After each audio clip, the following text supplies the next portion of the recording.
ผ่านดีใจแห้งบ่เตรียมสินอนโอ้นอนจังได๋เราก็เกินโดดสินอนเด้ดีใจแห้งบ่สิได้เมื่อหัวขามน้ำคลองก็เงียบเงามิจิลีเลยบ่ได้ไปเที่ยวทะเลเลยไปสวรรค์เมาคลื่นหลายคุ้มขึ้นเป็นคุ้มเอาไปกินในรถบ่เอาผู้เป็นยังงานเลยว่าแล้วว่าปิ่งญี่ปุ่นบ่เนาะชักกินเลยเป็นอันนี้ตาคนโตหิวอยู่บ่หิวแห้งฮะเรียกมาให้ปลาคนโตอยากเอาเลยตัวใหญ่เนาะ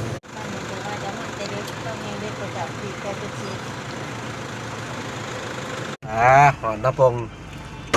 จุดไม้ใส่นี่จุดไม้ไปใส่นางปังซิตี้นายปังซิตี้จะน้อยเจอกันที่นางหอยปังซิตี้อีกประมาณ6 ชั่วโมงนี่หอดแล้วกาแฟนกแก้วน้ำปงแม่นบ่นี่กาแฟนกแก้วมันว้ายแม่พักผ่อนเติมน้ำมันเดี๋ยวจังน้อยจะไปต่อลุยไปทางน้อยปังซิตี้หอดใจอะไรนี้ปักซองแล้วยังอีกจุดหนึ่งอันนี้หอดจุดหนึ่งยังอีกจุดหนึ่งเมาหรือเปล่า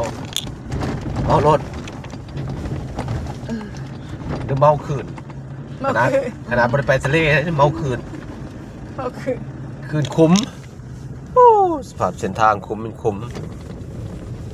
อยากสิว่าเอาแล้วฮอดแล้วทางให้ปังสื่อซิตี้ให้ปังซิตี้โอ้ทาง